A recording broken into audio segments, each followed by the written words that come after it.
in the Cold War playlist above my TikTok videos. There are also Cold War vision notes on my link tree. You can screenshot, you can record. I don't really mind what you do at this point. If you want to see my schedule for the weekend, please go and check the TikTok 2 days ago. I have looked at requests. I have heard I'm trying to put a 3-week schedule together before Paper One on the 16th of May. So I will, got to give me a bit of time to work it out. And also, I need to tell all of you this. There are going to be some time changes. Okay? Sometimes I will always try and do it at 6:30, but you've got to remember, over the next 3 weeks, I've got to do this alongside my full-time teaching job and whatever else. So sometimes there may be. So if there is a change to a live lesson, I will always update it on my TikTok story. Okay, so if you see something pop up on my TikTok story, it's usually to do with the live lessons. Okay, because sometimes I can't help that. But like I said, there is lots of resources that you can use. With anything, guys, the comments will be going off so we can power through it. We are doing all of Cold War. So that's everything from 1945 to 1991. Most examples cover the same Cold War content. Okay, simple. I don't do A-level lives because there's too much content for me to cover, but I do have lots of A-level revision notes that I've been populating in my link tree for you. Right, we're going to get going. And make a start. All you've got to do, everyone, is like and share. Okay, so all of these live lesson slides above my TikTok, there are little folders, little playlists that you can go and check. And you'll find these in that playlist so you can save them. No other topics to talk about, guys. We're just talking Cold War. Any other topics, you need to go and find the resources. I will release a schedule as soon. Okay, I will do that at some point. Right, comments are going off. And all you've got to do is like and share. Yesterday we got to 160,000 likes. Thank you very much for the rose. Appreciate that, Evie. Some of you, well, the best one we've had so far, I think it was a Medicine Live, where we got over 200,000. Okay, so that's sort of like the challenge I set the people watching this. Okay, Cold War, or as AQA like to call it, Conflict in Tension East and West. There are 3 conferences that happen. But before we start, let's sort of set the scene. In 1943, we are in the depth of the Second World War. And the main goal or the ambition is to form what we call the Grand Alliance. The Grand Alliance, aka, thank you very much, Evie, the Big Three, are the Roosevelt, Churchill, Stalin, USA, Britain, and the USSR. And the Grand Alliance is about defeating Nazi Germany and then to go on and defeat Japan. So the first time the Big Three meet is in the Tehran Conference in 1943. And if we're being honest with you, this is largely focusing on military decisions. The USA and Britain basically agree to open up a Western Front. If you think about the Normandy landings, you think about D-Day that starts to happen the following year. And USSR also agree that they will go and help fight Japan once Nazi Germany had been defeated. Thank you, Evie. Appreciate that. There are no real tensions because they've got a mutual enemy. Okay, then that mutual, thank you very much, Harry. The mutual enemy that they've got is simple. Okay, it's Germany, it's Japan. So it's very military based. Why do we need to know Tehran as a reference? Because it's important to understand that these 3 countries did have an alliance in place during the Second World War. By the time we get to 1945, things start to... Well, you start to see a few cracks in this Grand Alliance. In February 1945, we are talking a matter of months before the end of the Second World War. Okay, VE Day is in May of 45. The Big Three meet to start to discuss what should happen post-war to Germany and the rest of Europe. The same leaders, Roosevelt, presidents of USA, Churchill's the Prime Minister of Britain, and Stalin, the leader of the USSR, they get together, and the first thing they talk about is what should happen across Europe. Thank you, Hassan. It was agreed that Stalin should be allowed to have a sphere of influence over Eastern Europe, because Stalin had made the point that the USSR lost the most number of soldiers during the Second World War and that they needed a buffer zone. However, it was said, while that can happen, all countries that had previously been occupied by the Nazis should be allowed free elections. Okay, it should be up to the people of those countries to choose who they want to govern. So that's any country that was previously occupied by the Nazis. I want you to remember that fact, guys, because it's really important. Okay, it's really, really important to remember that. In terms of Germany itself, it was going to be divided into 4 zones of occupation. The USSR would have a zone, America would have a zone, Britain would have a zone, and France would have a zone. It was also agreed that Berlin would be split into 4 zones. Now, Berlin is the capital of Germany, and it sits in East Germany. It's important you remember that, because Berlin is going to become a major issue throughout the course of this topic. Now, even though at this point there wasn't any sort of decisions on how much reparations, there was talk that the USSR would be able to take some form of reparations as repayment for the damages by Germany, but there wasn't anything set in stone. For previous examples, Britain and America were a lot more reluctant to punish Germany too harshly, given what happened after the First World War.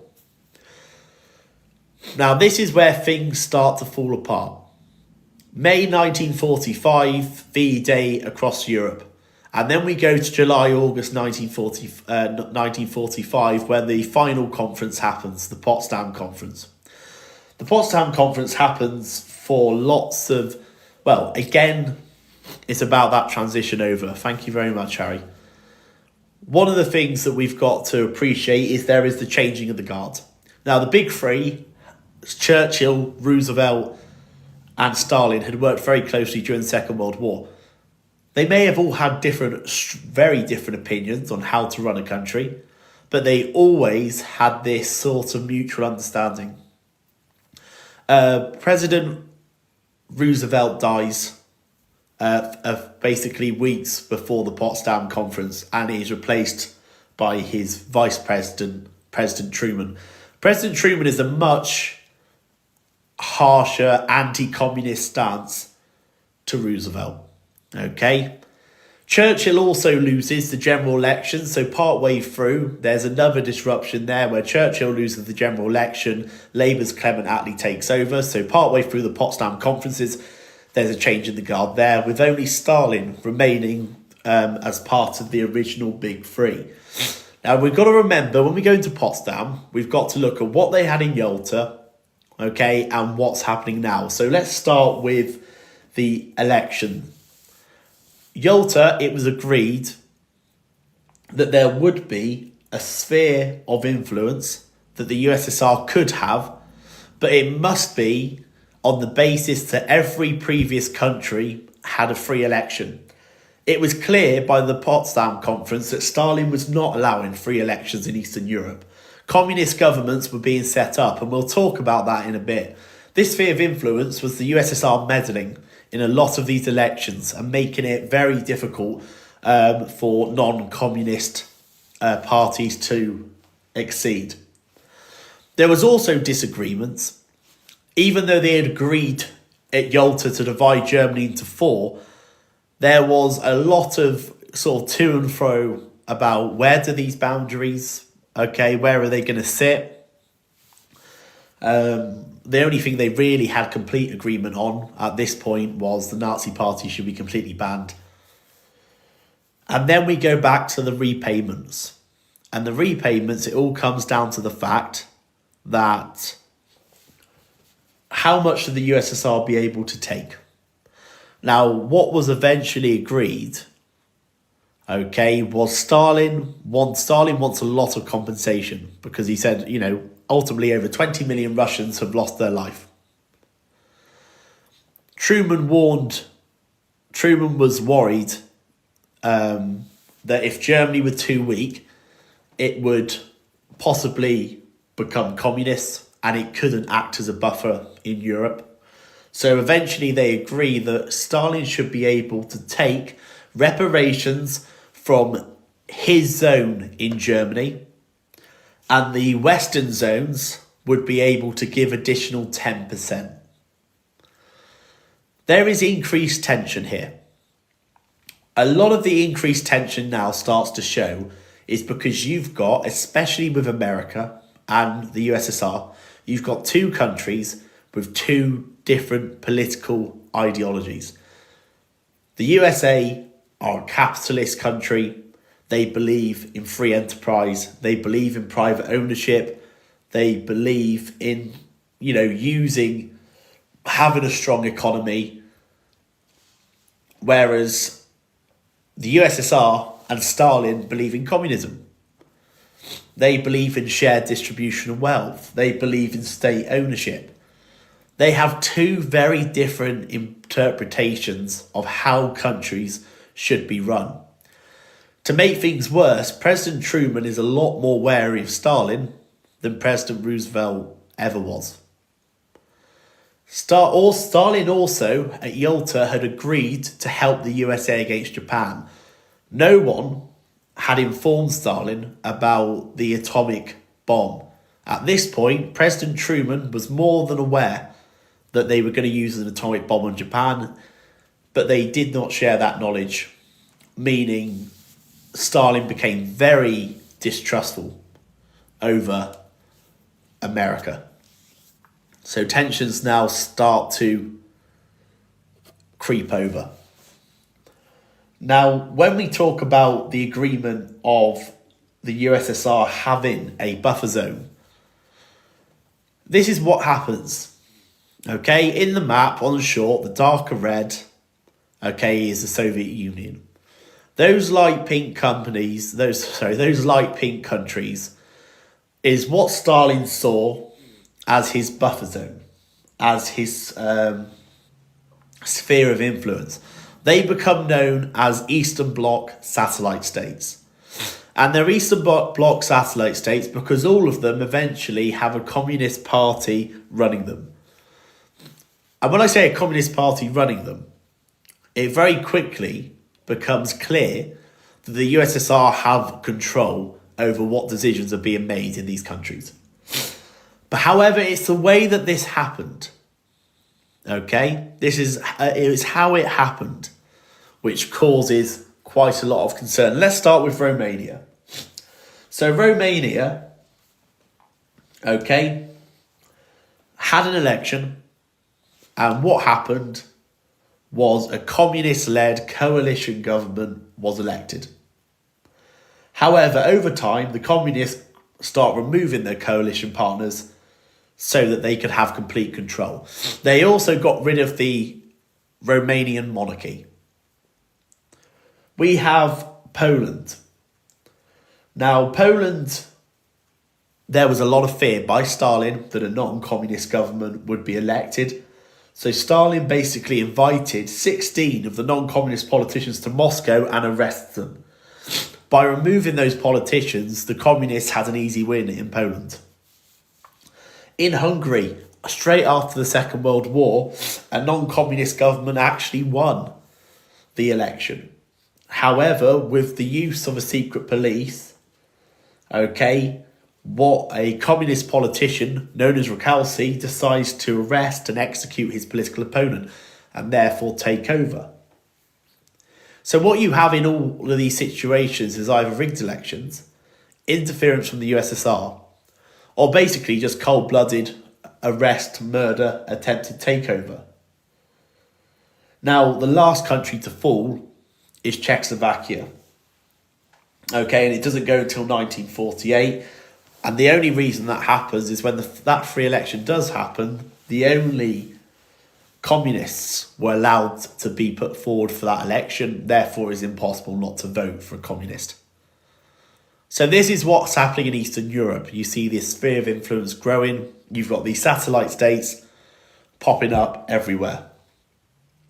Now, the reaction to this starts to become quite clear. And even though I haven't got notes on, I will give you a little recap of the first dialogue between the USA and the USSR over what Stalin is doing in Eastern Europe. We have a couple of telegrams, communication. So each country tends to have each country will have a foreign official or a foreign diplomat, okay, when their job is to basically represent their own country in whichever country they're staying in. So we've got George Kennan. George Kennan was basically a US representative in Moscow. And he basically is seeing what's happening. He's seeing what Stalin's doing, and he writes an 8,000 word telegram, hence the reason, the long telegram. And he basically says that USSR were determined to spread communism, and therefore they can't coexist with America. He actually tells America that USA, he tells America that they are stronger and would have a chance to contain it. So this word containment comes from the long telegram, where George Kennan is basically saying the USSR want to spread communism, but America, you're stronger, so therefore you could contain it if you wanted to. Over in the States, you've got Novikov. Now, Novikov is a representative of the USSR. He's in the States, and he writes his own telegram and basically says the USA is very strong and they're bent on world domination. Okay, and he's actually encouraging his home country, the USSR, to keep building that buffer zone. So George Kennan, the long telegram goes to America telling them to go and contain communism. Novikov sends a telegram back to his home country and says, make sure you've got a strong buffer zone because USA want domination across Europe. And I think these are really important because it's the first time that these countries are now starting to show that sort of bitterness and disapproval. It is also fueled by the fact that if you look at that picture on the screen, when Churchill in 1946 makes his famous Iron Curtain speech, okay, where he talks about from Stettin in the Baltic to Trieste in the Adriatic, an Iron Curtain has descended across the continent. He is basically saying that metaphorically, half of Europe is now under communist rule. And he's also encouraging the Allies that you need to now fight for freedom. You've beaten the fascists, you've beaten the Nazis, and now you need to fight for that freedom, okay, against a Soviet dictatorship that could spread across Europe. The first act we see, okay, and this is really important, is President Truman's response. So obviously he read the long telegram, and one of the things that George Kennan had said in that long telegram is that America should contain communism because they're strong enough to do. And that is clear by his speech where he introduces us to the Truman Doctrine. Now, the Truman Doctrine basically comes from the fact that Truman was worried about what was happening in Europe. There were still countries like Greece and Turkey who were severely damaged by the war, and there had been a lot of communists uprisings and revolutions happen. If you look at a map of where Greece and Turkey are, countries above them like Bulgaria, Romania, Hungary, etc. are all communist. So this idea that these communist uprisings could go right across Europe scared America. So Truman makes a promise. He stated the USA would use military and economic means to stop communism from spreading, and they would contain it to Eastern Europe. Key words there: economic, so financial support, military, armed support. Okay, so the Truman Doctrine is that public declaration. Now, this is supported by a big financial package, and that big financial package is known as Marshall Plan or Marshall Aid. 1947. Okay, now it depends on which exam board you do. There are varying figures in terms of how much money was put aside for the Marshall Plan. Okay, so for example, there are some figures which go as high as 17 billion, some say 13, some say 12. Go with the one that you've been taught. Okay, don't freak out because if there's one that you don't recognise. The Marshall Plan was simple. It would be money that would be given to countries to rebuild. And if they rebuild, they're less likely to turn to communism. Guys, we're nearly at 50,000 likes. Keep hitting those likes and shares for me. So, how does this work? The USA put together a big financial package worth whatever amount that you have learned at school to rebuild Europe. And 12 countries accept it, including the likes of Britain. But you also have France, Italy, the Netherlands, Portugal, Turkey, Greece. All of these countries agreed to it. But even more provoking is the fact that the western zones of Germany, thank you very much, Paige, the western zones of Germany, so we are talking the French zone, the USA and the British zone, also accepted Marshall Aid, which is a big talking point. Now, Marshall Aid gives these countries, gets them to build up. Could the communist countries in Eastern Europe get Marshall Aid? Technically, possibly, but the USSR basically said no. They claimed it was dollar imperialism. Dollar imperialism is basically USA are flexing their money to get control in Europe. That's how the USSR viewed it. Okay, they saw it as a way of them flexing and going, look at them, dollar imperialism. They're using money to spread influence across Europe.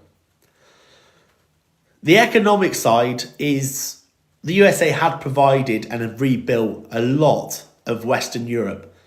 Factories started going, helping countries. The US advisors were helping rebuild infrastructure.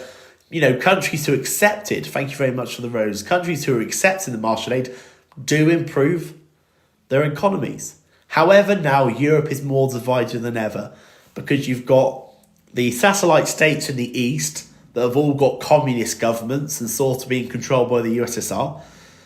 And now you've got the West that are flourishing through Marshall Aid. So that Iron Curtain that Churchill refers to is showing a much more greater divide between capitalist West Europe and communist East Europe. And the USSR themselves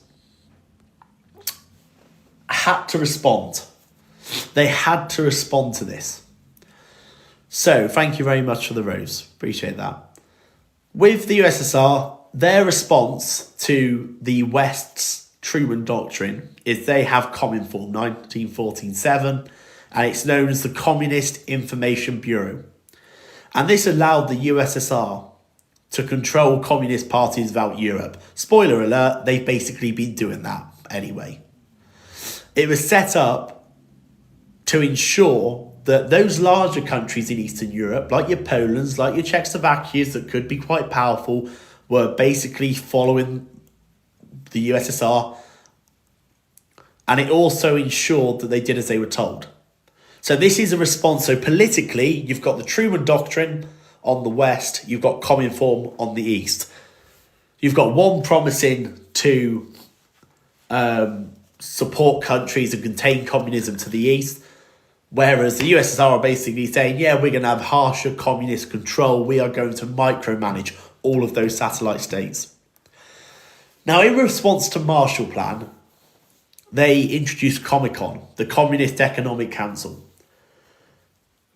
USSR were never going to have their own version of the Marshall Plan because, first of all, the USA are a capitalist country. They believe in free enterprise. They believe in private industries. So they're not going to respond with this massive financial package because that's not what communism does. So what they did is they do set up a Communist Economic Council, and it basically encourages trade between the communist countries in the East. And giving each other cheaper rates. They have their own communist bank to sort of bring them all together. Let's be honest here. It's as nowhere near as effective, okay, as martial aid. It's nowhere near as effective. The Comecon does become more important because Cominform only lasts until 1956. Okay, so there's no longer a Communist Information Bureau after Stalin dies, basically. So Comecon does become more important in keeping that control. So politically, you've got Truman Doctrine versus Cominform, and economic, you've got Marshall Plan versus Comecon. Now, all of this builds up to our first major event of the Cold War, and we need to go and revisit Germany. Germany, and let's just recap. What have we learned so far? Well, under the Yalta Conference in February 1945, it was agreed that Germany would be split into 4 zones of occupation. So USA, Britain, France, and USSR would all have a section of Germany. It was also agreed that Berlin, because Berlin sits in East Germany, which is largely the USSR zone of Germany, Berlin as the capital and being an important place should also be split up to 4 zones. So Berlin is almost like a small version of Germany. Okay? The problem is, as this had been going on, tensions had been building up. Tensions that involved Stalin forming a blockade on Berlin. Now, it all stems from that Marshall Aid, that wonderful financial package. The Western Allies, had decided that they would accept Marshall Aid in their zones. So USA, Britain and France all accepted Marshall Aid. And what we're seeing is West Germany's economy is building up. And there are better jobs in the western side of Germany, and this angered Stalin a lot. There was also a meeting, and by 1948, initially Britain and America joined their zones together. It's called Bizonia, and eventually France joined in as well. So by 1948, you no longer have 4 zones of occupation. You have 2. You've got the USSR's zone, and you've now got Trizonia. The combined USA, Britain and France, they bring it together. They introduced a new currency in Trizonia, known as the Deutschmark. The economy was much stronger. Marshall Aid had boosted that economy up, and Stalin finally has enough. Stalin decides to block off all transport access through roads and railways in West Berlin. How does he do this?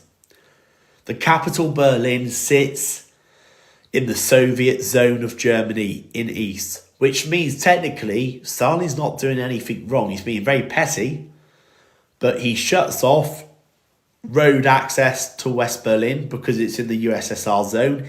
He shuts off the railways going into West Berlin because it's in the Soviet zone. He was able to shut off power stations from East Berlin that were supplying power to West Berlin. And this suddenly made things very, very difficult. West Berlin had about 36 days worth of food and supplies that they could use. A lack of basic goods, a lack of fuel, a lack of medicine. Now, this is the first real test. Stalin has played his hand and basically said this is what's going to happen. If they just forced their way and sent soldiers into West Berlin, this could be an act of war. So instead, they use the airlift. Now, in short and simple, inside West Berlin, you've got the Berlin's Tempelhof Airport. So what was happening is the USA and Britain were able to fly planes from their zones in West Germany and right away across into Berlin. Okay, and this is what they do. You have an 11-month, 11 months of dropping supplies off into West Berlin via air.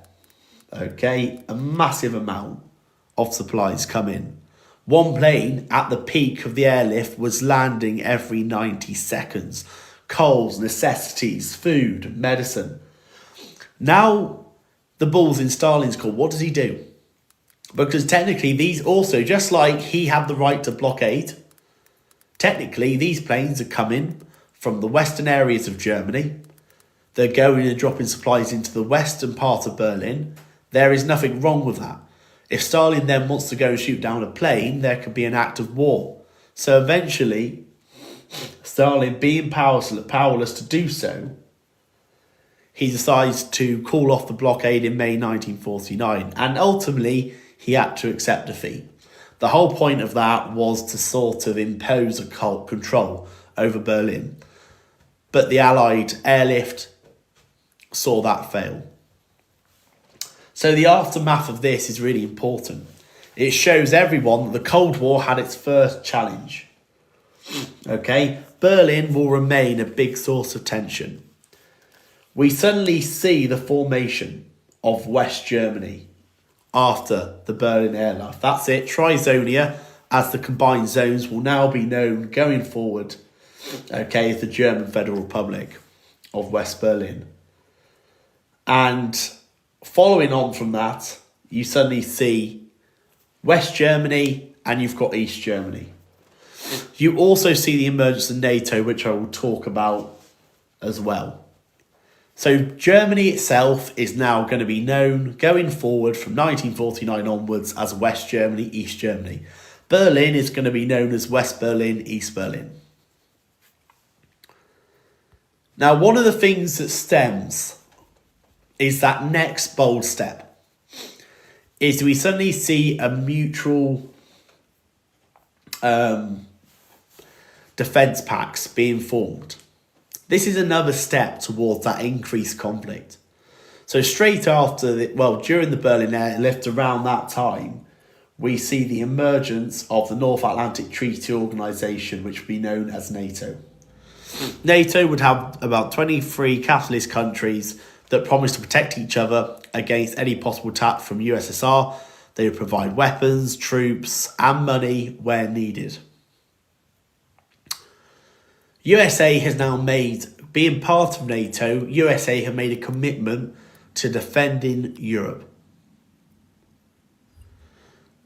The Warsaw Pact is an eventual response in 1955. And this is the equivalent on the East. So the countries in the Eastern Europe, in that sphere of influence on that map, they basically agree to defend each other from capitalist countries.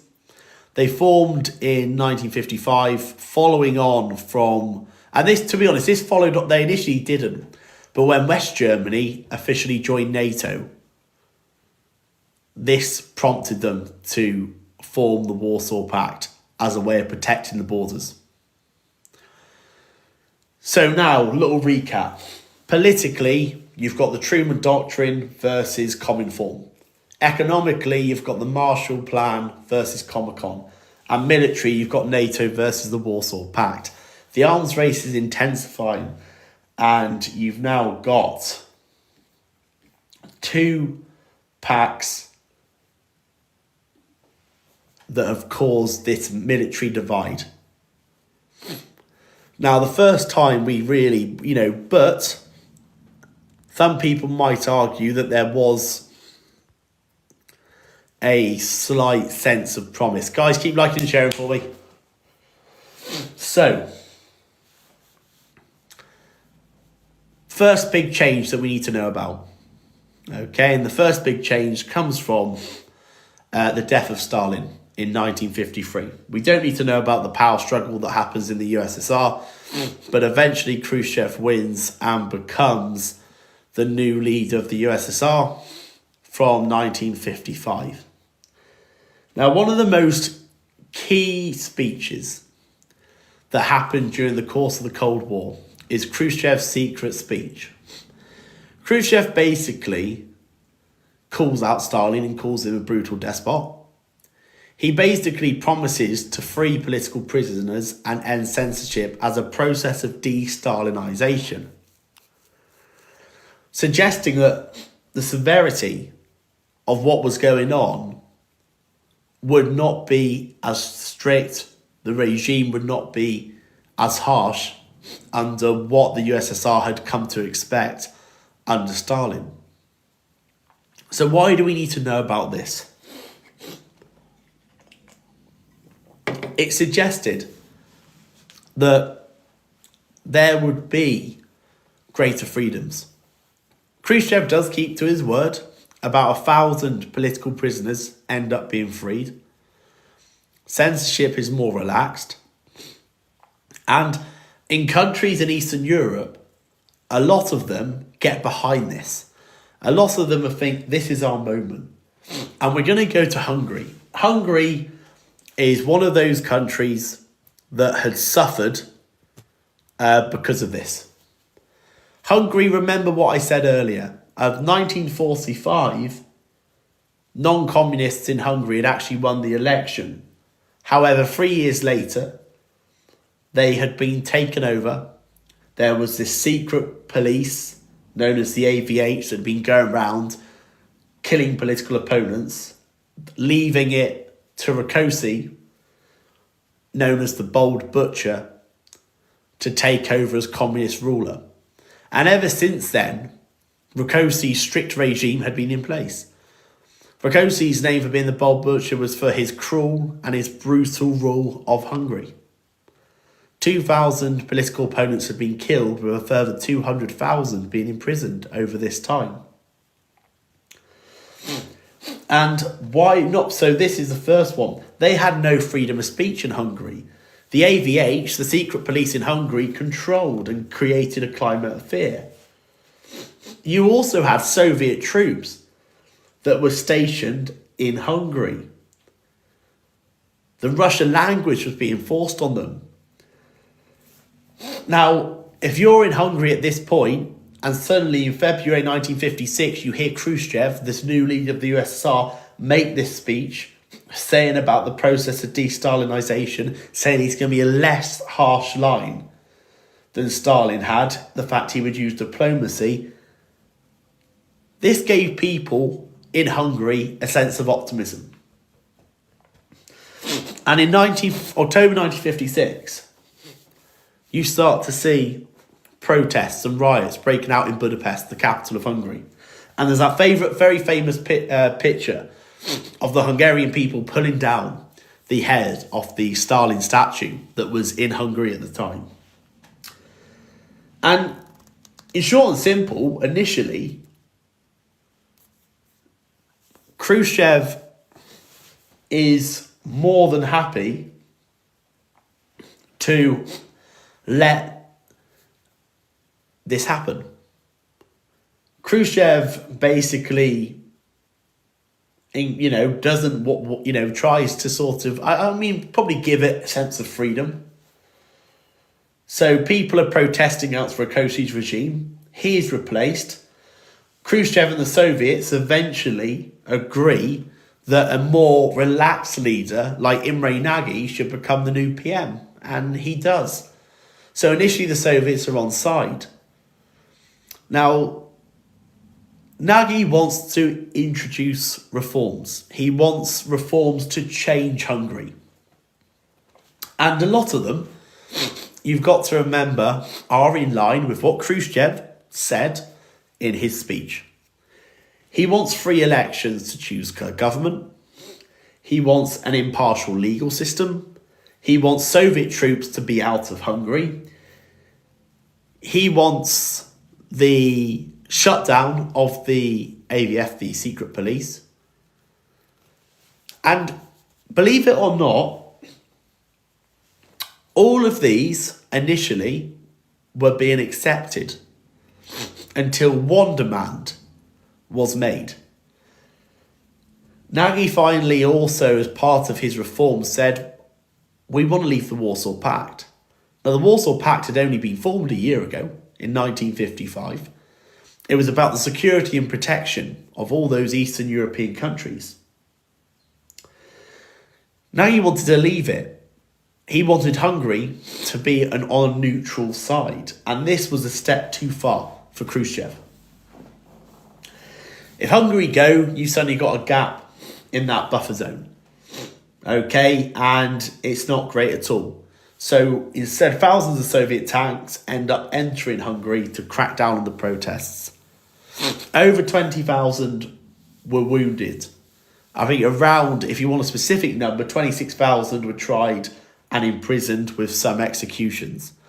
A lot of people in Hungary ended up fleeing to neighbouring countries such as Austria or USA. And Nagy was arrested, he was executed, and instead a harsh communist leader was put in his place, János Kadar. Now this is a classic example of the USSR could not let go.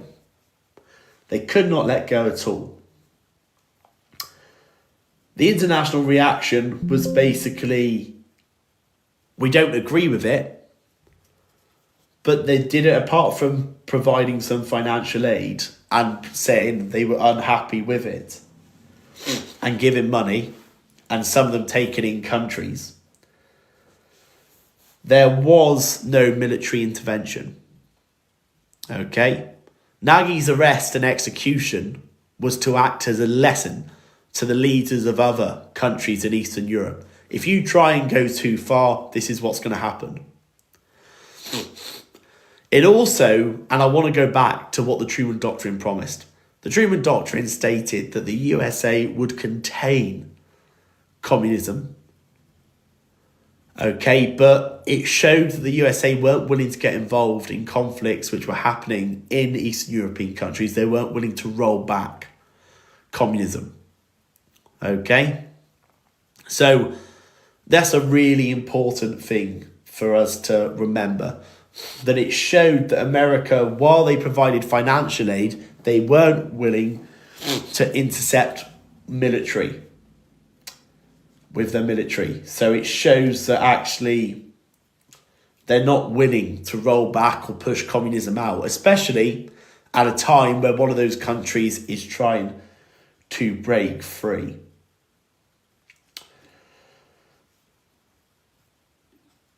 Right. Let's go back to Berlin. Keep liking and sharing, guys. We've gone a bit quiet on the likes and shares. Let's get to 100,000 likes for me while my voice is still holding up.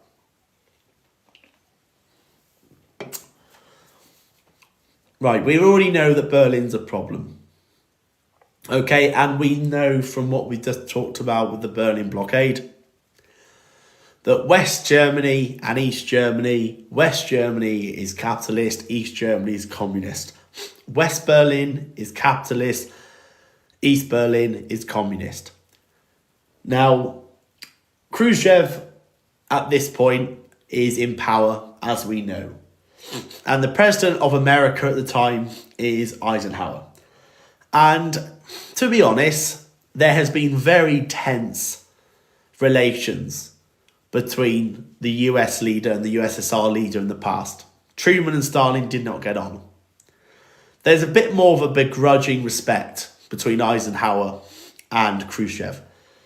Basically, with Eisenhower's reputation as a military leader.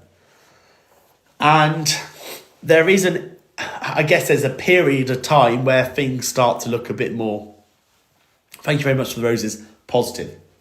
However, there is a crisis happening right the way through the 1950s. And look at that figure there. Between 1945 and 1961, 2.7 million people had fled from the east side of Germany to the west side of Germany.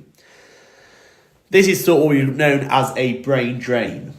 Okay, and Khrushchev was massively concerned about this. Really simple. What I wish I knew at the start of my GCSE revision, GWA, the Western economy has been built up using the Marshall Plan, as we already know. It also highlighted how superior the western side of Germany was in comparison to the eastern side of Germany. And because of this, Khrushchev really feels uncomfortable because in the middle of East Germany, there is this one small capitalist island, and that's West Berlin. West Berlin is almost like this better off area in the whole of East Germany. Thank you very much for the roses. And this is a massive problem for Khrushchev. So in November 1958, he basically gives a speech and he puts an ultimatum down. And he says, I'm going to give the Western powers 6 months to get rid of their troops, okay, from West Berlin. Khrushchev says Berlin sits in East Germany. It should be part of East Germany. But instead, we've got Western troops. We have this area of West Berlin. They did not like that at all. So he puts the cards on the table. Now, Eisenhower was not going to go and just say, yeah, sorry about that. You can have all of Berlin. Eisenhower was going to stick up and stand up for the fact that it's important that the West still have a say and an input in West Berlin. So there is a series of meetings that happen. At the Geneva conference, the two leaders meet for the first time. And even though there wasn't a solution that was found, they agreed to have another meeting.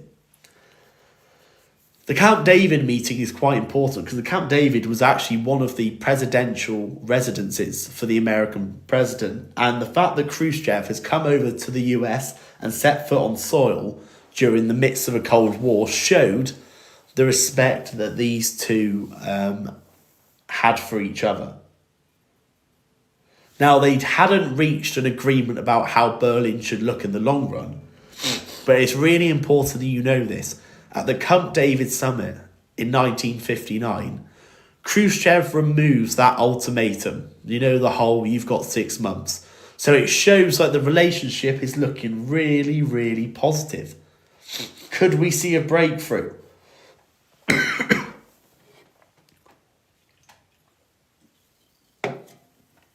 Now, they eventually agreed to meet. And they agreed to meet in Paris in 1960. Now, why is this important? Let me read you out the agenda for this meeting. They were going to meet about nuclear weapons and the need for a test ban treaty because of the potential destruction. Oh, well, that's absolutely fantastic. They were going to meet about Cuba because of the recent revolution in Cuba. And we know, because we're going to talk about that in a bit, why that was a concern. And they were going to talk about Berlin because there were still a lot of people going from East Germany to West Germany. So this could have been a really constructive meeting. However, boom, it shatters.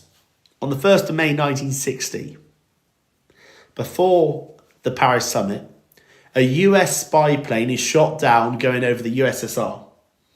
Okay, piloted by Gary Powers. Now, the USA did not come clean. They claimed it was a weather monitoring plane. But when the USSR seized the information, they clearly showed that there was film retrieved. It was a spying mission. So when Eisenhower arrives in Paris, he refuses to apologise. Khrushchev storms out. They do not talk about the test ban treaty of nuclear weapons. They don't talk about Berlin or Cuba. The tensions have just gone back up. America had lied, and all that trust had been built up at Geneva and Camp David had now fallen apart at Paris. Now, in 1961, there is a changing of the guard.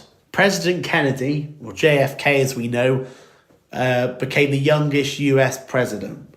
And unlike Eisenhower, who had actually had a very illustrious military campaign, and that was the sort of, thank you very much for the rose, where Khrushchev had sort of shown respect towards it, Khrushchev has a completely different attitude to President Kennedy.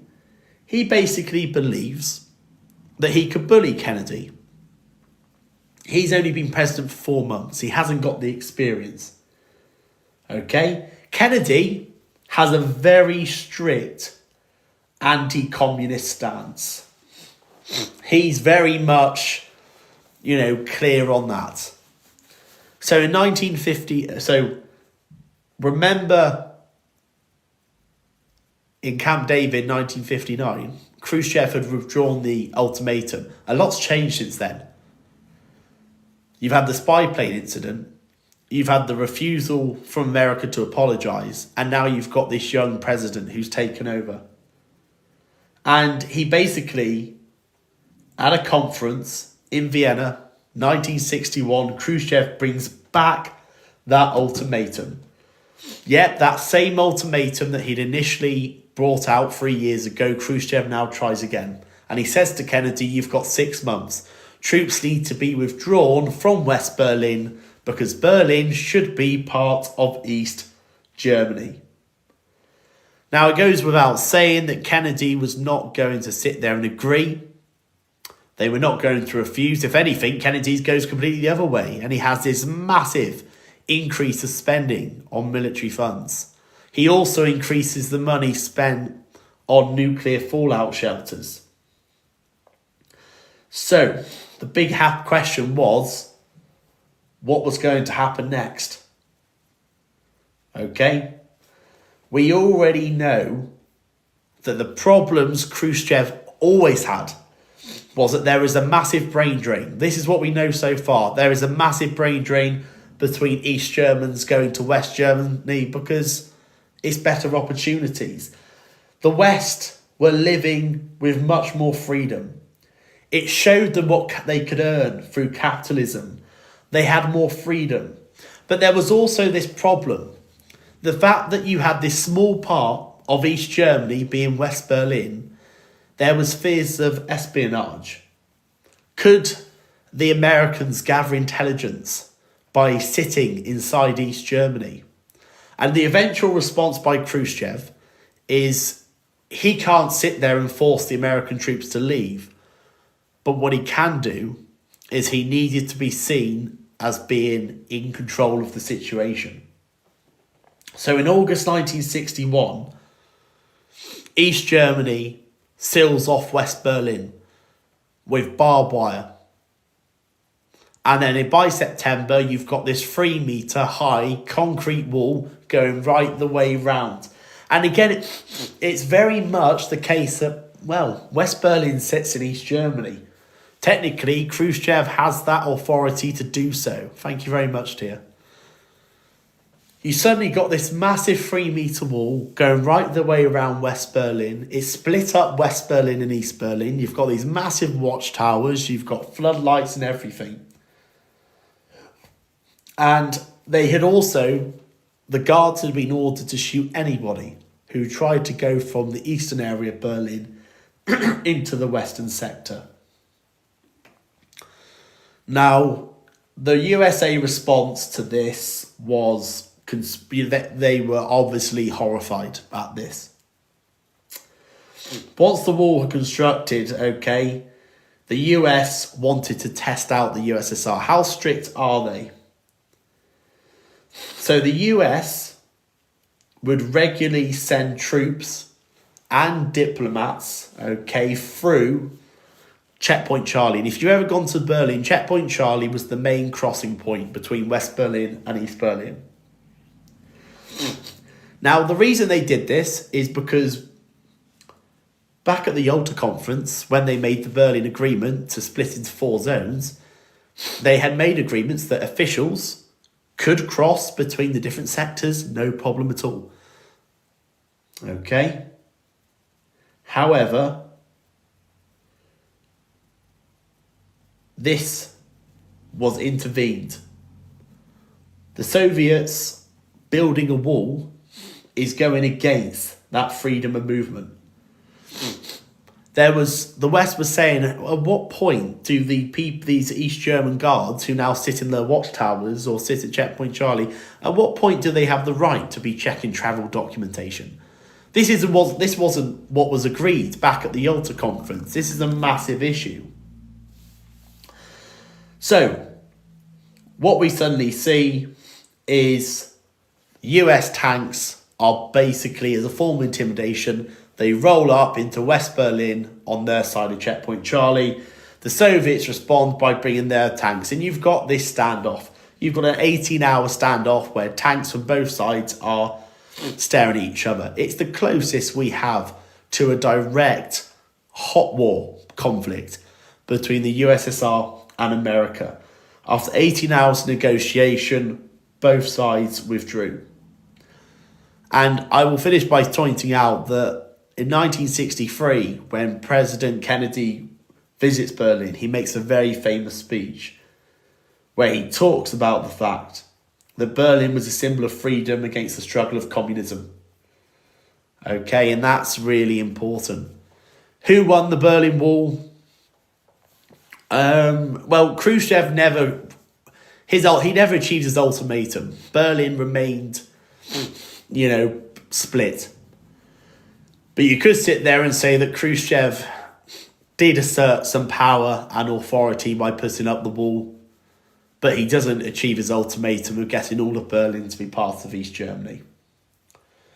So, if you think the tension was there high enough, we go to a year later and we go across the pond to 90 miles off the coast of Florida in America, where we've got an island called Cuba. Now, let's have a little bit of a background. Cuba used to be under the control of a dictator called Batista, General Batista. Now, despite the fact that he wasn't popular with his own people, America didn't mind, because America made a lot of money through Cuba. Okay, Cuba would basically provide America with things like sugar and tobacco, and in response, America set up businesses in Cuba, which made them a lot of money.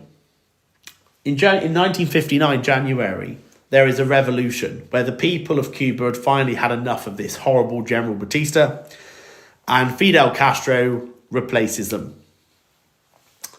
Now, I want to make something clear. Fidel Castro is not communist at this point. I wouldn't say he's even anti-American. He's very popular with his Cuban people. And one of the first things that Castro tries to do after he's taken control is he goes to USA to try and get support from President Eisenhower, but Eisenhower point blank ignores him and refuses to meet with him. America at this time are more worried about their interests and what has happened. One of the bad things that happened, though, is while in New York, the Soviet ambassador in New York at the time decides to have a word with Castro and says, you know what? The Soviet Union will support you. Okay? Castro had not been communist before 1960, but he's gone to America, he's been shunned, and instead the Soviets have made an effort. Khrushchev offers the hand of friendship to his new government. So, over time, Castro starts to nationalize land. Okay, all American-owned companies were basically being taken over. They were given to the people of Cuba. Right, this actually would benefit them, because now the Cuban government are running those businesses, not America. And he says to America, we are not paying, thank you very much for roses, sorry. We're not paying compensation. Okay, we're not paying compensation for taking them over because I'm doing it for the people of Cuba. To make things worse, the US start responding in a very strict manner. The US decide to put a trade embargo on Cuban goods. So that means that you're no longer going to have a market for people to buy your sugar or to buy your tobacco. Okay? And this was in response. But while that happens, who steps up to make this trade instead? Khrushchev. Khrushchev basically decides to step in and go, don't worry, we'll trade with you. So because America had this real anti-stance once Castro had taken over, you've now got this communist country sitting 90 miles off the coast of America. Now the big plan to try and sort this out was known as the Bay of Pigs in 1961. And it's probably one of the biggest mistakes America could make. It was a plan made just after Kennedy had become the president of America. And the plan was that Cuba would be invaded. The CIA, a US company, would help land 1,400 Cuban people who had been kicked out of their country. They would then provoke and cause this uprising against Castro and this anti-communist uprising, get rid of him. And America would support it with airstrikes. Okay, great plan. Couple of problems. Kennedy cancels last minute a possible airstrike, which makes it very difficult. Okay, and he does this after the first one missed a lot of the targets. The second one is then cancelled. Castro also knew about this. And when these exiles came up to Cuba, they were faced with 20,000 Cuban troops. A majority of them were captured, some of them were killed. It was very quick to realise that this little plan built up by America had gone horribly wrong. JFK had paid a massive, and he had to pay $53 million as compensation to get the Cubans that had been captured in the failed Bay of Pigs invasion released. Now, who's around the corner? Khrushchev. Khrushchev basically sits there and goes, you probably need protection. Look what America have tried to do. America have tried to cause an uprising in your country. Can you trust them? So this is where Khrushchev decides this might be a convenient place to put some Soviet missiles. Now, it's not until 1962 when these missiles are discovered by an American spy plane. Okay. Another picture is soon taken, and it shows Soviet ships going across the Atlantic Ocean with nuclear missiles. 90 miles from Florida, and if these missiles went off, they could hit places like Washington, could hit places like New York, if they were fired. This is actually a direct threat. Guys, we're nearly at 100,000 likes. Keep liking and sharing for me. Now, if you look at on a world map, it's quite a lot of effort for the USSR to send missiles to Cuba. So why does Khrushchev do it? Well, first of all, he wants to strengthen his position at home. You've got to remember that even though he built the Berlin Wall, Khrushchev hadn't been that successful. He hadn't managed to get his own way with the ultimatum of getting all of Berlin. Thank you very much, Harvey. He wanted to also close the missile gap. This was Khrushchev's attempt to flex and go, look what we can do. And also, we know that because Cuba is a communist government, the USSR, I guess, saw it as their right to make sure that they were being protective and they were looking after them. So, now the ball's in Kennedy's court. What do? We know that there are missile launch sites in Cuba, and they know that the USSR are transporting missiles. They could ignore the missiles, but the reaction at home would be that Kennedy is a weak president. They could get the United Nations involved, but again, that might take a long time and also trigger a response. They could invade or launch air attacks, but that could see an instant reaction or the firing of missiles. So eventually, under the influence of his brother Robert Kennedy, JFK agrees with the blockading of Cuba. This is where US ships would stop Soviet missiles from being transported into Cuba. Now, Khrushchev initially says, we will force our way through. We are not going to be stopped. We will force our way through. It's at this point where the world literally are sitting there thinking, we're going to have a nuclear war break out. Because these countries have got nuclear weapons. There is actually videos being shown to American students in school about what to do, like the famous sort of duck and cover skits of what to happen if a nuclear missile was launched. There was a huge amount of tension because what is going to happen if the USSR force their way through this blockade? There are missiles literally poised and ready. And do not forget that while the USSR had missiles in Cuba, the USA also had missiles in Turkey, which is literally very close to the USSR. Despite the hard talk, Khrushchev basically tells the ships to turn around to avoid direct confrontation with the US Navy. This just because it looked like the blockade had been effective did not mean that this was sorted by any sort of long shot. US spy planes were still providing intel and showing pictures that building work had actually picked up on these sites. So, the big question is, what's going to happen? What's going to happen in dealing with this?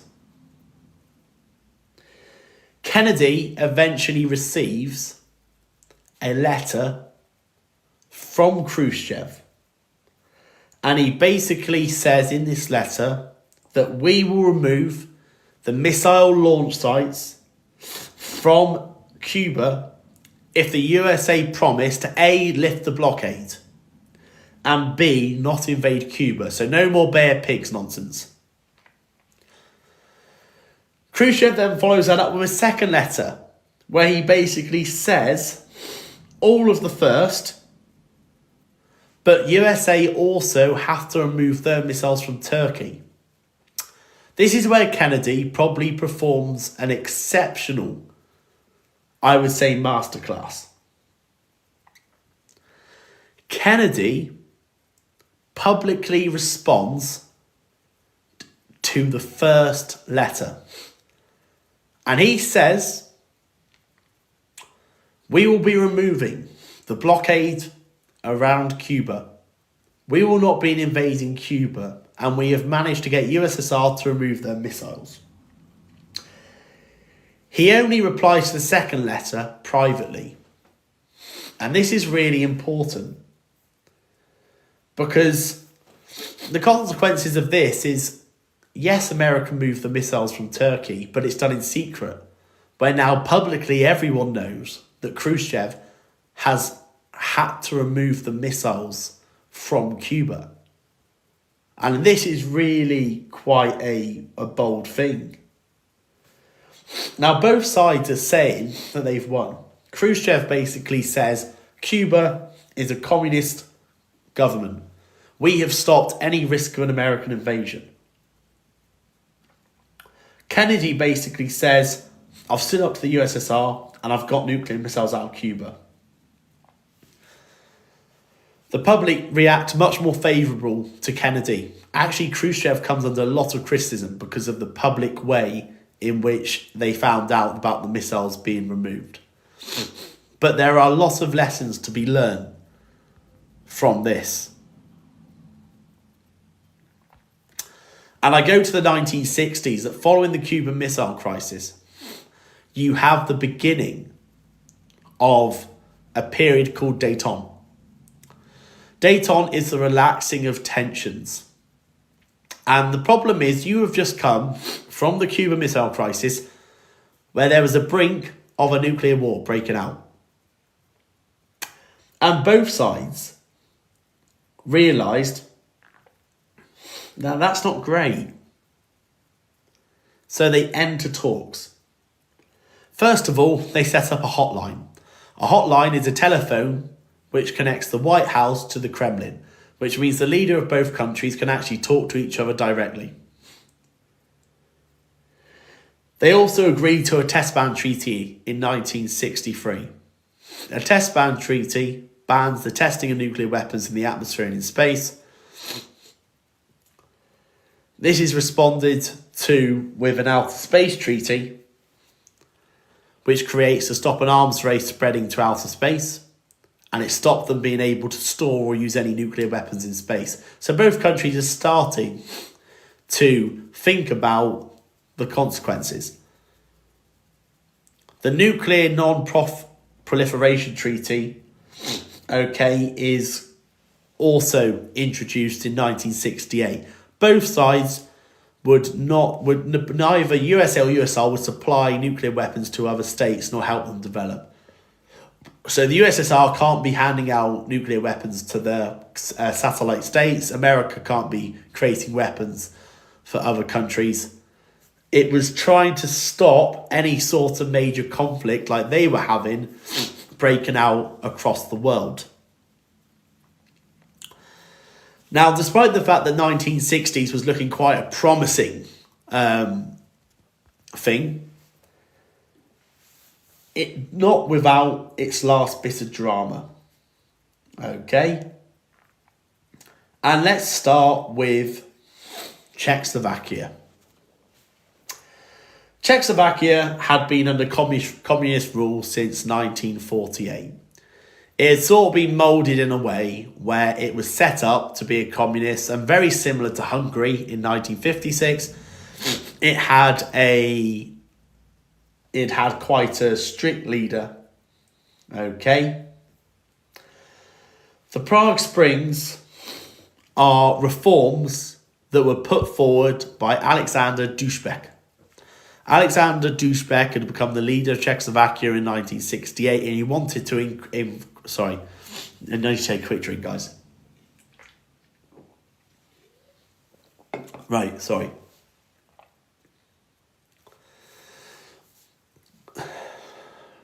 Alexander Dubček wanted to introduce the Prague Springs, and these Prague Springs would involve freedom of speech in Czechoslovakia. It would involve freedom of travel, and it would end censorship. And the reason they wanted this is the economy in Czechoslovakia was not great at all. Why? Because Czechoslovakia, like many Eastern European countries, are under the Comecon, which means the USSR basically dictate how they should be trading. Guys, massive thank you, 100,000 likes, keep going, I do appreciate it. They also did not like the fact that the USSR could control their farming techniques. They had also had previously, before Alexander Dubček had taken over, they had had a very strict, hardline communist leader. And they believed that this would be the perfect time. Dubček comes in as the new leader, following peaceful protests that the students of Czechoslovakia had this peaceful protest against the strict ruler of Antonin Novotny.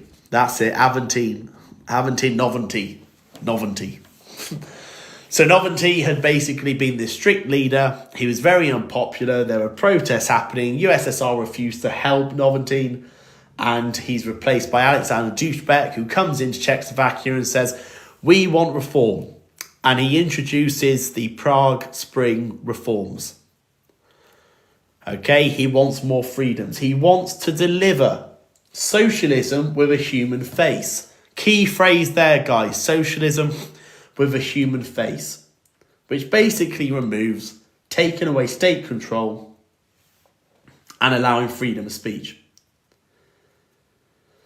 Now, Dubček had made it clear that Czechoslovakia would still remain communist.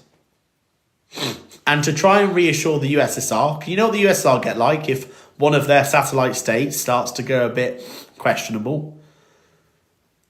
Dubček makes a promise to Brezhnev that they will remain part of the Warsaw Pact. Unlike Nagy during the Hungarian uprising, Dušek does not make any comments about leaving the Warsaw Pact or with not, leaving communism. He just wants socialism with a human face. He just wants there to be more freedom. Okay? Now, the pushing point for the USSR is when Dušek invites Marshal Tito, who's president of the Yugoslavia. And Yugoslavia, despite being communist, point blank refused to join the Warsaw Pact. And they were suddenly worried, hang on a minute. Dušek may have said that Czechoslovakia are not leaving, but now he's meeting Tito. What's happening here? So, in short, Brezhnev warned Dušek about his actions and about his reforms, but Dušek doesn't do anything about it. Czechoslovakia is finally invaded. 50,000 Warsaw Pact troops go into 1968, and Dušek basically says to people, be peaceful. They famously were throwing flowers at the tanks as they rolled in. Less than 100 people were killed, but Dušek was arrested and taken to Moscow. So what do we learn from this? Dušek, again, was taken to Moscow and he was forced to sign something called the Moscow Protocol. And this basically meant that he had to reverse all of his Prague Spring reforms, and then he is replaced by a very strict communist called Husak. Husak takes over after Dušek is formed to reverse his reforms. We also have a really important thing that you need to know, the Brezhnev Doctrine. The Brezhnev Doctrine, and by the way, I probably should have said this, if you haven't worked it out, Brezhnev is the leader of the USSR at this point. He replaces Khrushchev. And under the Brezhnev Doctrine, Brezhnev said, if any Warsaw Pact country, so any of those Eastern European satellite states, threatens the security of the Eastern Bloc, they will be invaded by the Warsaw Pact army. In other words, if something happens to any of the Eastern Bloc countries where they decide to try and shake things up a bit, we will use the Warsaw Pact army to invade. Now, as Brezhnev was quite bold in this. And again, the US did not get involved. They condemned the invasion, but they were too busy dealing with issues in Vietnam at the time. And again, it goes back to that old... Western countries were not willing to get themselves involved with communist countries who were struggling or having disputes. Now, there was, believe it or not all of it was happy. A lot of communist parties, especially communist parties in the western part of Europe, started to try and distance themselves from the USSR. There were also governments, such as Romania and Yugoslavia, who also spoke out against the Soviet invasion.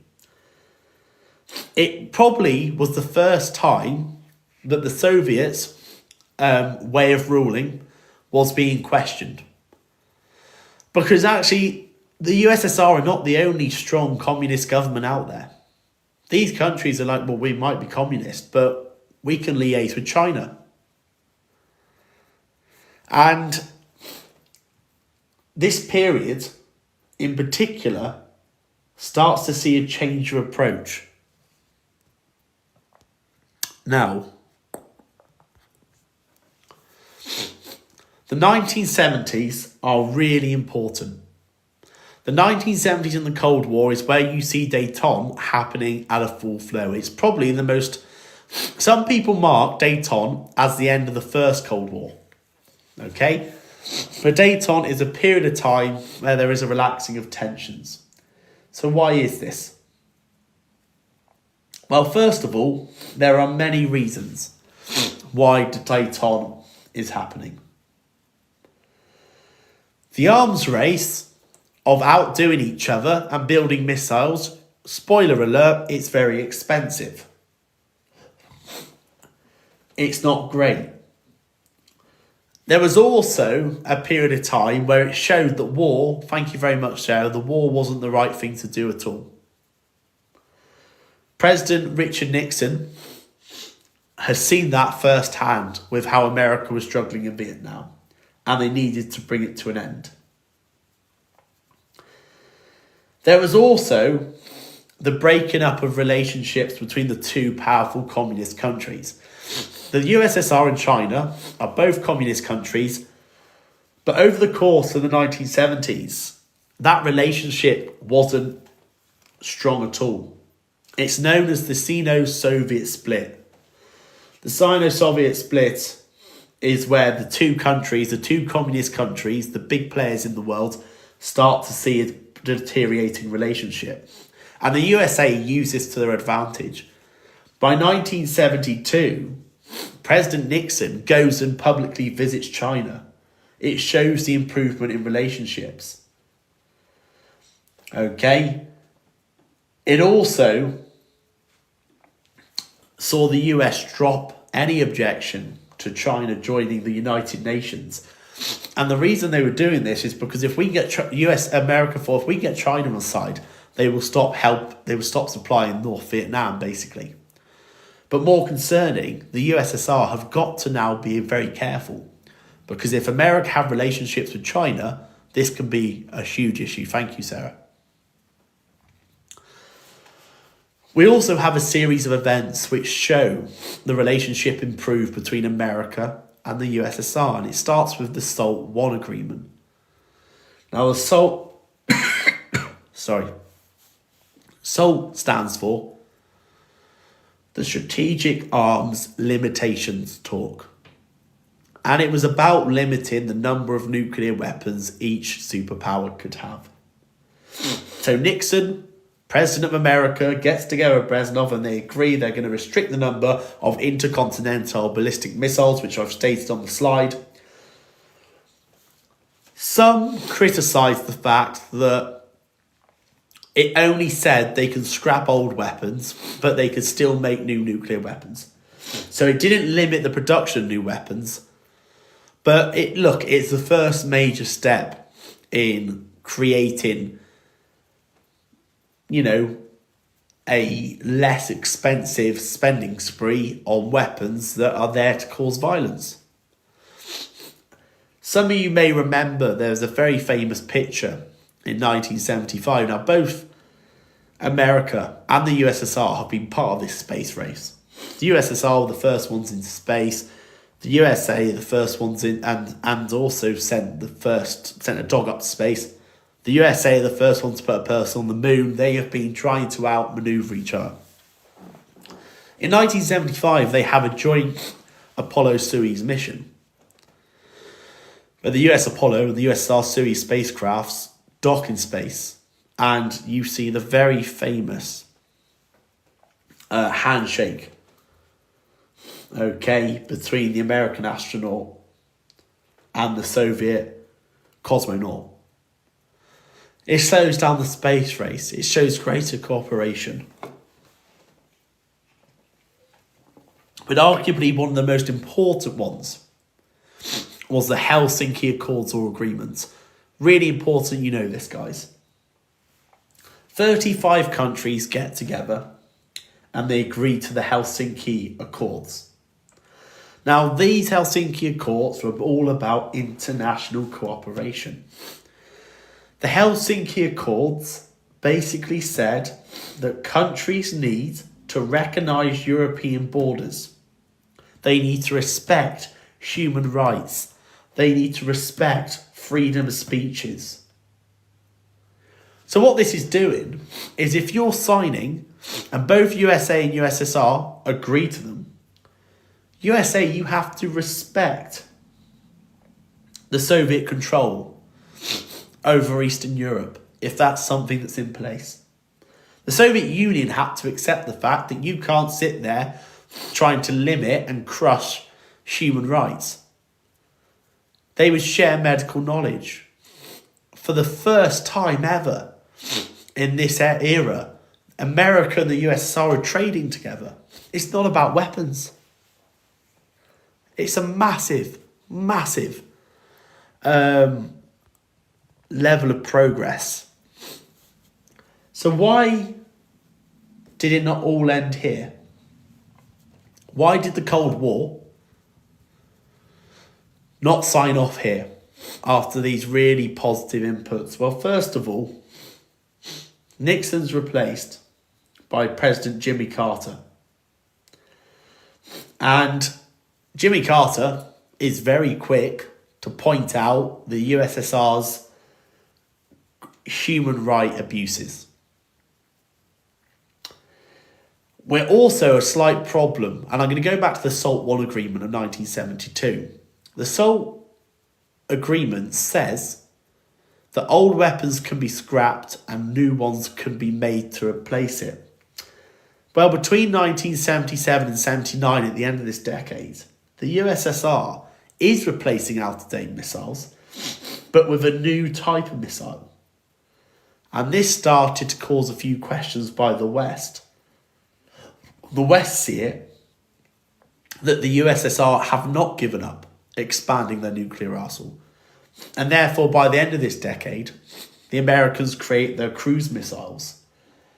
Okay, it's a cruise missile is a computer. Well, those of you who've played COD will know it is a certain kill streak, but a computerized way to guide missiles.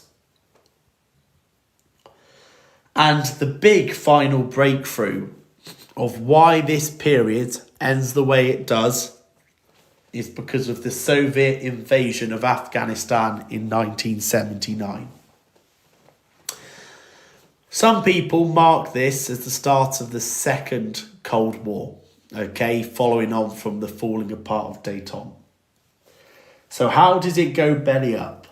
Let's talk about Afghanistan first. And if you see a map, a lot of countries south of the USSR were part of the Soviet Union back in the day.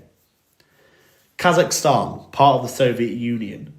Uzbekistan, Turkmenistan, all of these countries that we now know today used to be part of the old Soviet Union. The country that borders them is Afghanistan.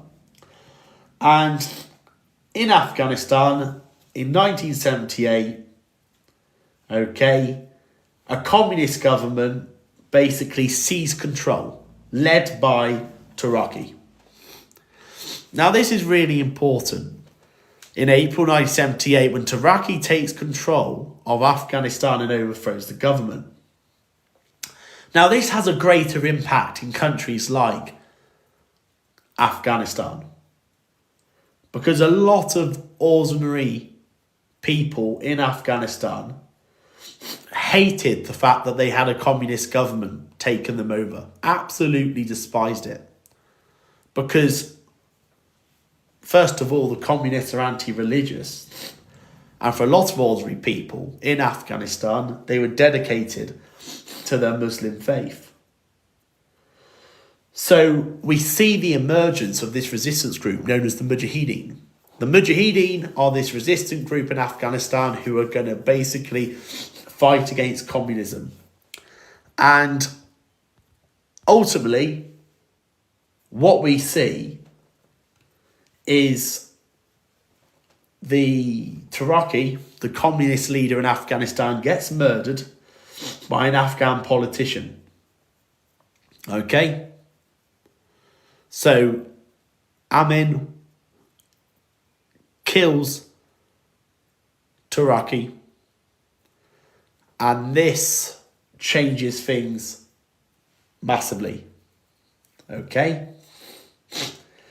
Now, the USSR, who would you rather want leading Afghanistan? A communist government or a non-communist government? Common sense. So they had a communist government led by Taraki. Now, because of Amin, they don't have a communist government.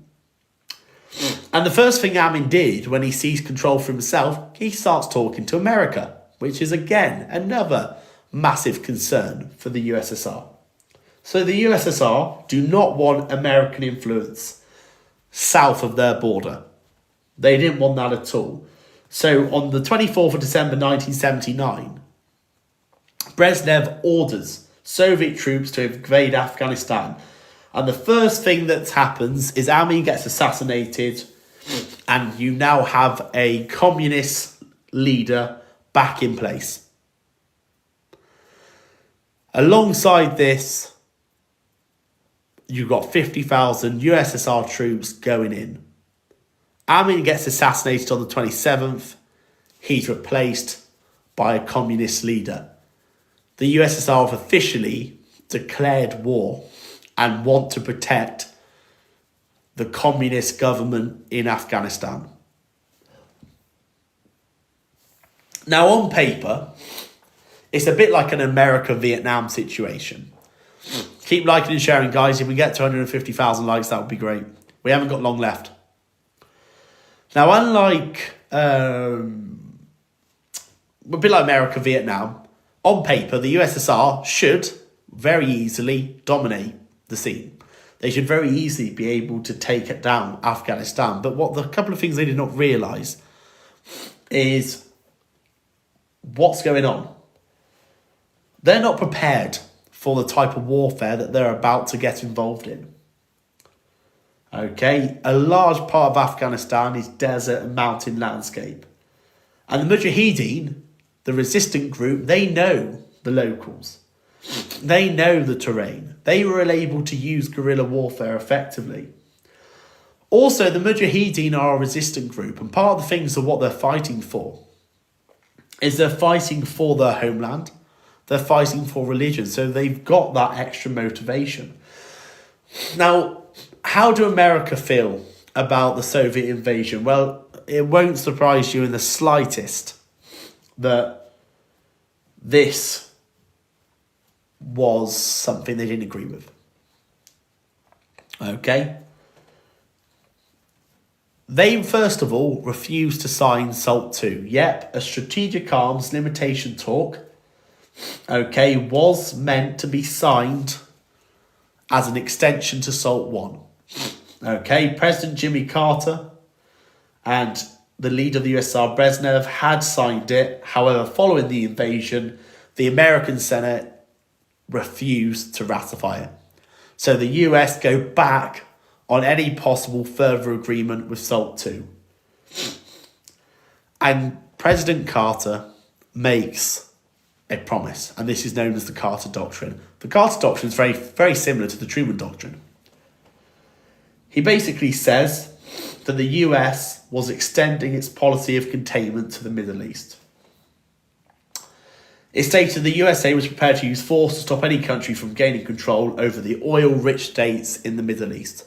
So basically what Truman had said about Eastern Europe, Carter said about the Middle East. Carter then goes a step further, and he forms an alliance with China and Israel, and they all agree to support the Mujahideen rebels in the USSR.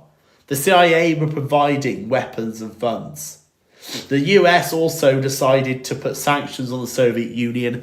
They stopped trading with them, and the relationship now between the two countries has just gone backwards. We're a bit like deja vu here. Okay? They provide $32 billion of weapons. Now, the invasion is ultimately an absolute disaster for the USSR. Their tanks are useless on the terrain. They didn't really know what was going on.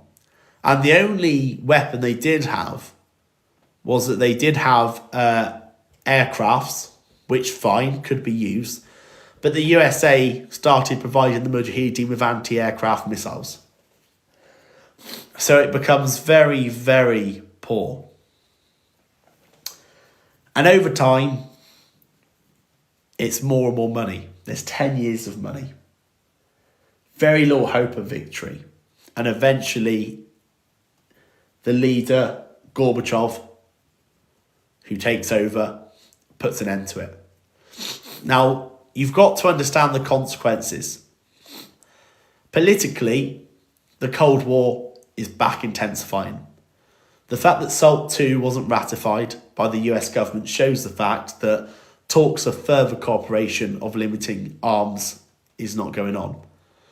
International reaction The 1980 Moscow Olympics were boycotted by the USA and other members in NATO, and 4 years later the USSR do the same to the Olympics in the LA, in the Los Angeles. Jimmy Carter clearly spent a lot of money on increasing spending on military by 5%. And 15,000 of the 50,000 troops that initially got put in had died. It was a huge embarrassment. And that's why I call it the Vietnam situation for America. That's what Afghanistan was to the USSR. Now, as the Afghan invasion went on, by 1980, the America have Ronald Reagan as their president, okay, who replaces Jimmy Carter. Reagan is a very anti-communist president. He describes the Soviet Union as an evil empire.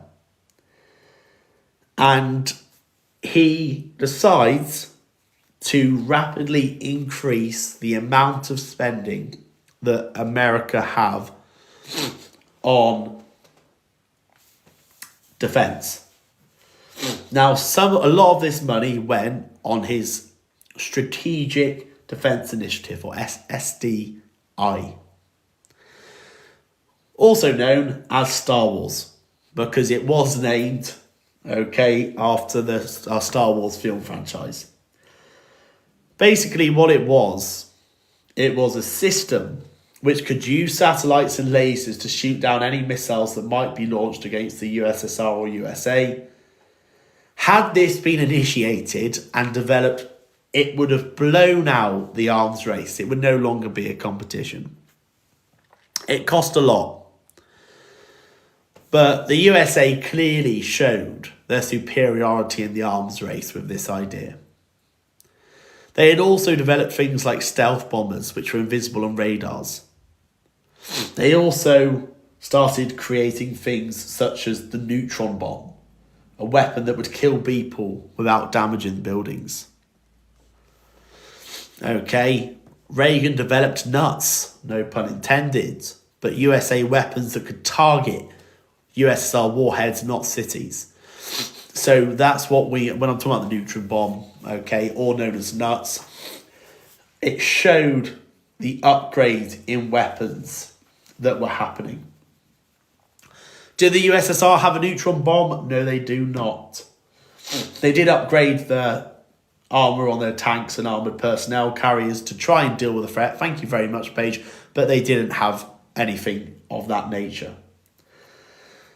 Now, why do we need to know about this? This is Reagan basically flexing the technology and the arms that they have to use. The Soviet Union's economy is not up to scratch. It can't match it. It cannot compete with the technology. And the Star Wars SDI project is the final straw breaker. This was the USSR being like, we can't do this. We can't do this anymore. Guys, do you reckon we can get to 100? We're nearly done now. Do you reckon we get to 150,000 before I finish? So, where are we going with this? Gorbachev became USSR leader in 1985. Okay, so 5 years after Reagan. And it should go without saying, where we go after a period of small-time leaders that sort of happened over this time, Gorbachev is the one that offers stability. They'd had a few leaders after Brezhnev. We don't need to know them because it was just a lot of sort of 2 and 4. And Gorbachev, when he becomes leader... Hi and welcome to Free Science Lessons. Is known for changing the approach. The Free Science Lessons GCSE workbooks are a great way to take your revision to the next level. Each workbook contains hundreds... nice about Reagan to start with. I think he describes Reagan as a caveman. But over time, the West grew to like him. And one of the reasons is Gorbachev got on with Britain's then Prime Minister Margaret Thatcher. And because Thatcher and Reagan were good friends, the relationships between the three leaders starts to look very positive. The Western country sort of had this word known as Gorbamania. A lot of the people in the Western capitalist countries saw what Gorbachev was doing as quite a positive thing. But also a massive incident, and you'll probably remember this, but the Chernobyl nuclear plant explosion in Ukraine in 1986 explodes. Gorbachev had approved a cover and to try to deny that there had been any radiation leaks. The reality was there had, and in trying to contain decontamination, the USSR nearly get bankrupted in trying to deal with that. This suggests, or this pushes Gorbachev towards new ways of thinking, and he introduces two key policies. The policy of glasnost and the policy of perestroika.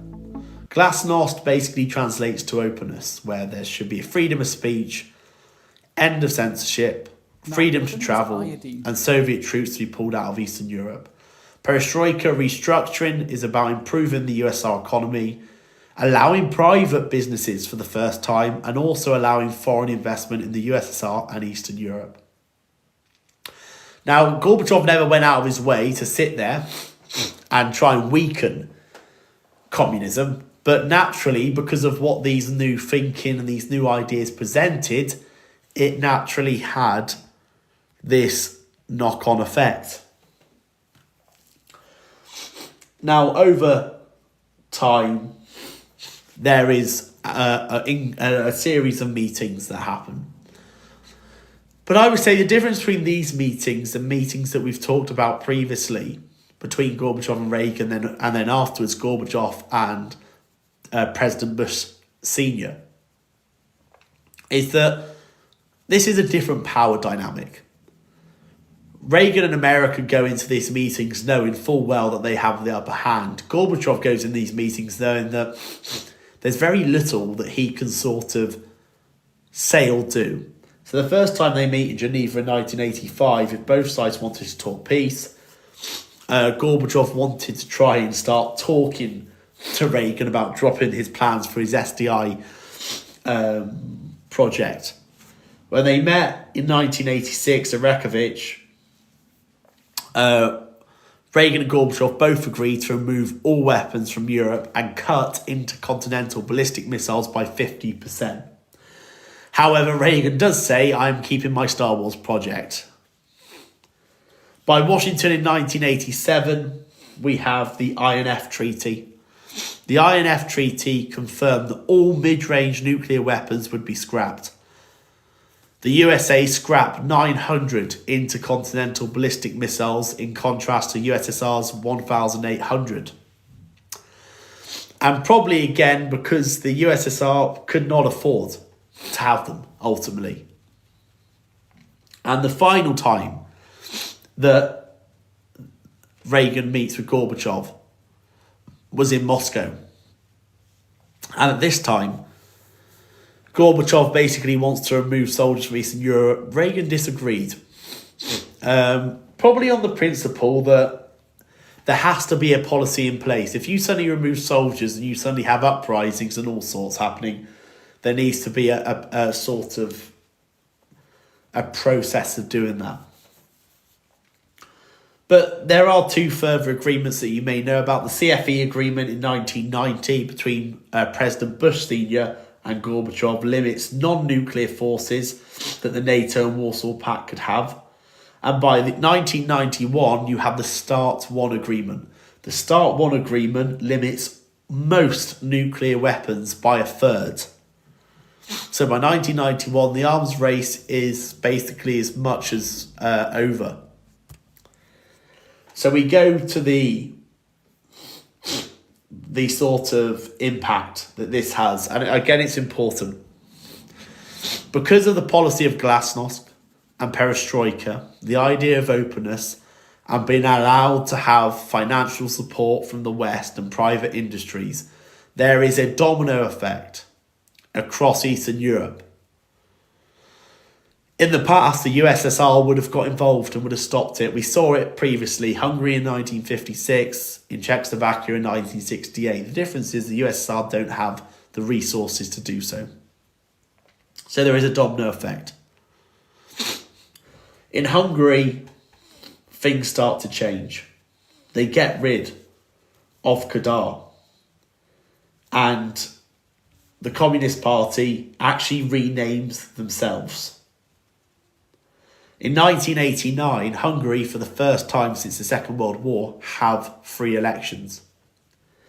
They also remove the barbed wire which stood between themselves and Austria. In Poland, by 1989, there are free elections, okay, which again sees the removal of the communist government in that election. By November 1989, a lot of things happen. Okay, a lot of people in East Germany are seeing what's happening from fellow satellite states. People start protesting against Erich Honecker, who's the Chancellor of East Germany. Gorbachev basically refuses to support Honecker in putting down protests in Germany, which is a really key point. The reforms already made in Hungary meant that a lot of East Germans were already finding their way into Hungary. Hungary's now no longer under strict communist rule. So people in East Germany are like, fine, we'll just leave and we'll go to Hungary. And then from Hungary, they could find their way into the West. So eventually, East Germany start allowing people to travel more freely. And eventually, 9th of November 1989, for the first time since 1961, East Germans were now allowed to travel into West Berlin. And the Berlin Wall can no longer, thank you very much, Steve, can no longer do anything about it. They can no longer prevent this. Okay? And it's very famous pictures of the Berlin Wall being torn down by people. And the Soviet troops couldn't do anything. Soviet troops did absolutely nothing about it.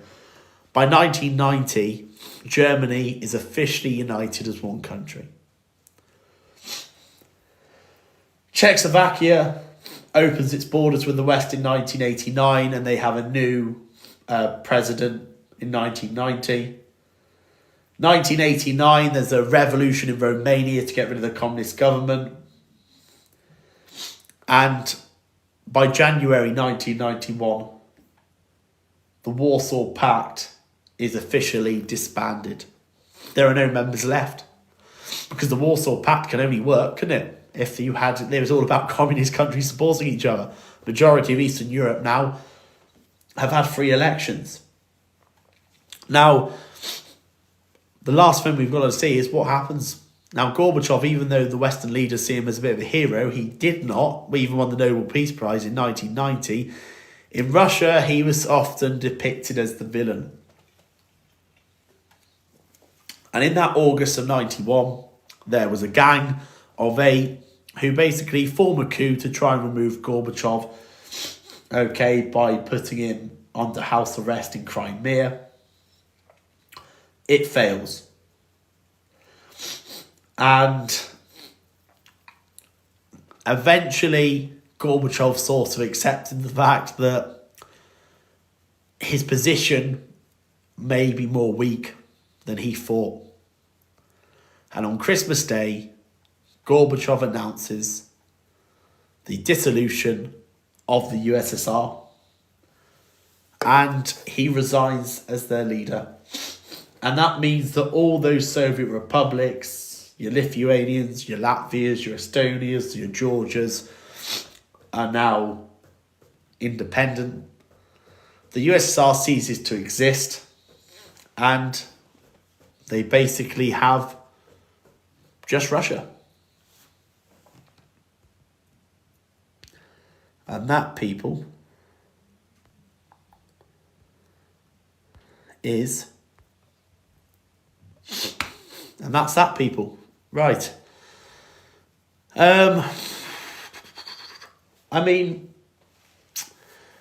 I don't know the time for tomorrow's one yet, guys. It's still a bit up in the air. I will do Korea and Vietnam at some point because I scheduled it, but I don't know if there will be a change on the time. So look out for my TikTok story there. Right. That's me done for today. I'm going to shoot off because I have got things to do. Okay. All of these notes can be found in my Cold War playlist where you can save the slides individually. Or if you want some greater detail, you go to my link tree and use those notes. Okay, but I am off. Watch out for my story tomorrow, especially if you're anyone who's doing Korea or Vietnam, because I may